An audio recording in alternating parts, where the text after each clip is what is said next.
Hola, es un placer contar con ustedes para este seminario web. Hoy voy a hablarles del papel que desempeña la eliminación de dióxido de carbono en las trayectorias del IPCC compatibles con la limitación del calentamiento global a los límites establecidos en el Acuerdo de París. Lo que voy a contarles se basa en la evaluación y conclusiones del IPCC, su informe especial sobre calentamiento global de 1,5 grados, publicado en 2018. Este tema, sin embargo, también se abordó en las contribuciones de los grupos de trabajo 1 y 3 en el quinto informe de evaluación del IPCC de 2013-2014. Sin embargo, en aquella época no se trató en el marco del Acuerdo de París, que se acordó en 2015. Como sabemos, uno de los objetivos del Acuerdo de París es mantener el aumento de la temperatura media mundial bien por debajo del 2 grados centígrados respecto de los niveles preindustriales y desplegar esfuerzos para limitar el aumento de temperatura a 1,5 grados con respecto a los niveles preindustriales, conscientes de que así se reduciría sobremanera el riesgo y las consecuencias del cambio climático. Además de evaluar las consecuencias de un calentamiento global de 1,5 grados con respecto a los niveles preindustriales, el IPCC también evalúa diferentes trayectorias de emisiones que se definen en el informe como modelos de trayectorias de emisiones antropógenas a lo largo del siglo XXI. En esta diapositiva podemos ver una serie de trayectorias ilustrativas compatibles con limitar el calentamiento global a 1,5 grados. Cada una de ellas tiene características distintas. Algunas mantienen el calentamiento global por debajo de 1,5 grados hasta finales de siglo. Otras contemplan un aumento por encima de 1,5 grados, pero hasta 1,6 grados, mientras que otras trayectorias contemplan un aumento de temperatura por encima de 1,6 grados. Se definen como trayectorias sin sobrepaso, con sobrepaso limitado o con un sobrepaso elevado. Sabemos que en cualquier caso, incluso cuando se sobrepasa el límite de 1,5 grados, al final se alcanza este límite a finales de siglo, a 2100. La eliminación de dióxido de carbono tiene que ver con una serie de técnicas para absorber dióxido de carbono de la atmósfera. En la mayor parte de los casos logran emisiones negativas para poder lograr el objetivo de 1,5 grados a finales de siglo tras un sobrepaso. También sirve la eliminación de dióxido de carbono para compensar emisiones residuales que no se han podido reducir a un nivel neto de cero para 2050, que es algo que aparece en todas las trayectorias compatibles con el objetivo de 1,5 grados de calentamiento a finales de siglo que se evalúan en el informe. Es decir, que la eliminación de dióxido de carbono desempeña un papel importante en ambas situaciones, sobre todo en aquellas trayectorias en las que el sobrepaso es más prolongado y más elevado. Todas las trayectorias que evalúa el IPCC en su informe especial recurren a métodos de eliminación de dióxido de carbono, pero hay más publicaciones que se centran en dos de estas técnicas, forestación y bioenergía con captura y almacenamiento de carbono, PECS por sus siglas en inglés. Si nos fijamos en las 4 trayectorias que están debajo del envolvente de todas las trayectorias evaluadas, se puede ver que la eliminación de dióxido de carbono a través de forestación se representa en marrón. La trayectoria de la izquierda refleja una situación en la que hay una rápida descarbonización. En la parte de la derecha, sin embargo, vemos una parte marrón y amarilla. Estas partes se asocian con una reducción de emisiones a través de la forestación y de la bioenergía y captura y almacenamiento de carbono. Esta trayectoria establece un sobrepaso muy elevado como consecuencia de una demanda energética muy intensa y la imposibilidad de reducir emisiones, por ejemplo, por ganadería o por transporte.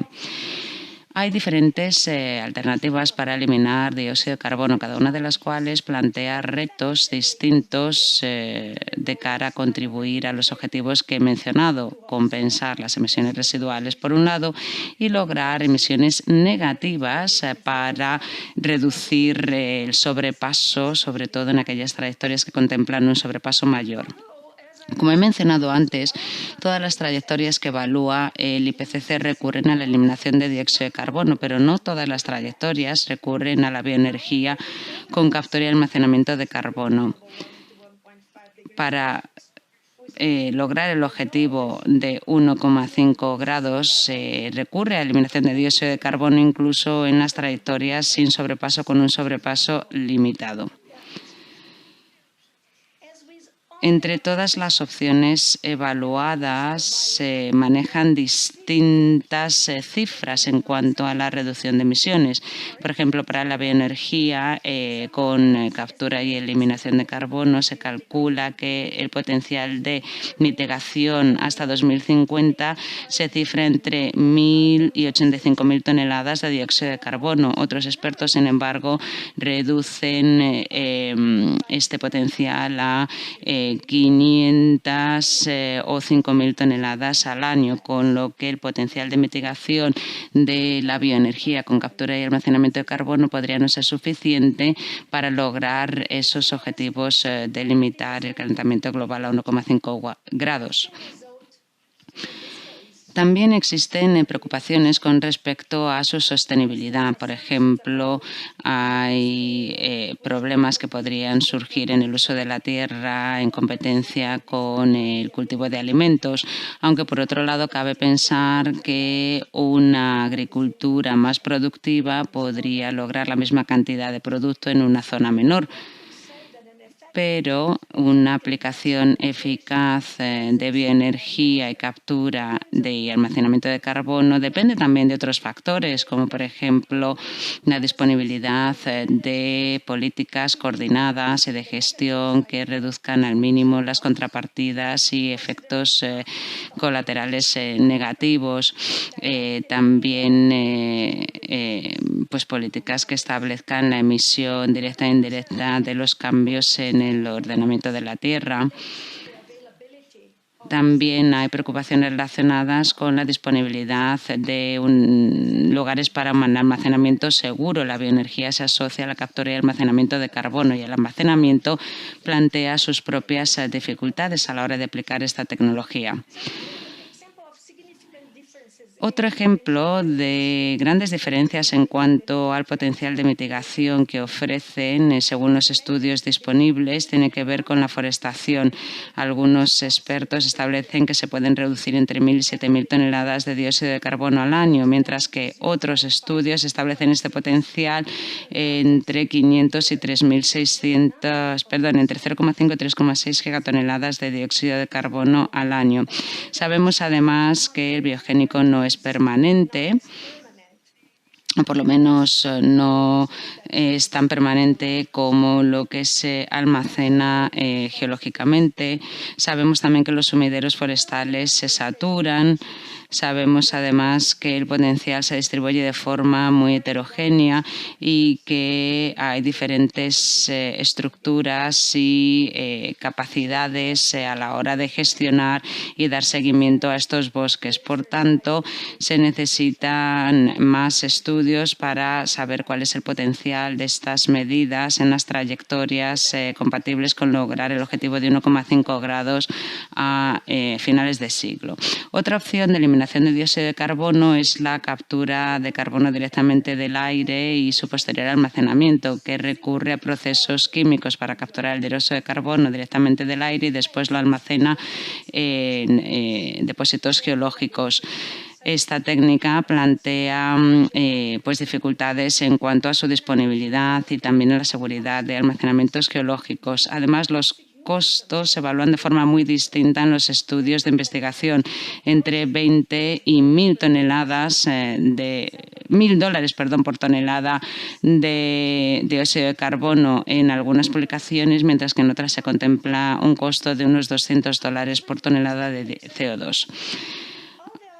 Cada opción tiene asociados riesgos, costos y dificultades que se deben de esclarecer con ulteriores estudios de investigación.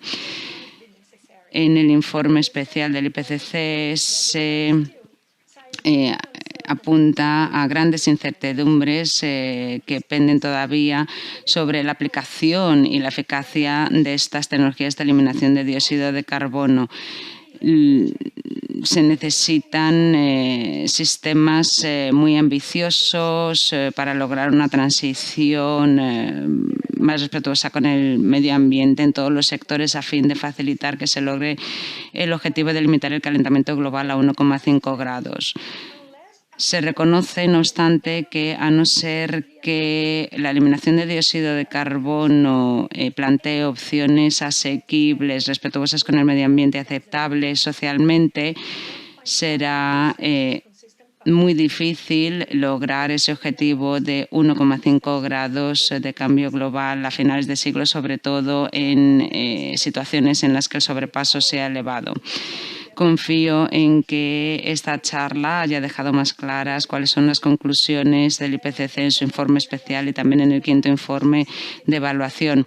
Hay más conclusiones científicas que estarán disponibles en el próximo informe de evaluación, el 6º, en 2022, que estudia más estudios de investigación. Muchas gracias.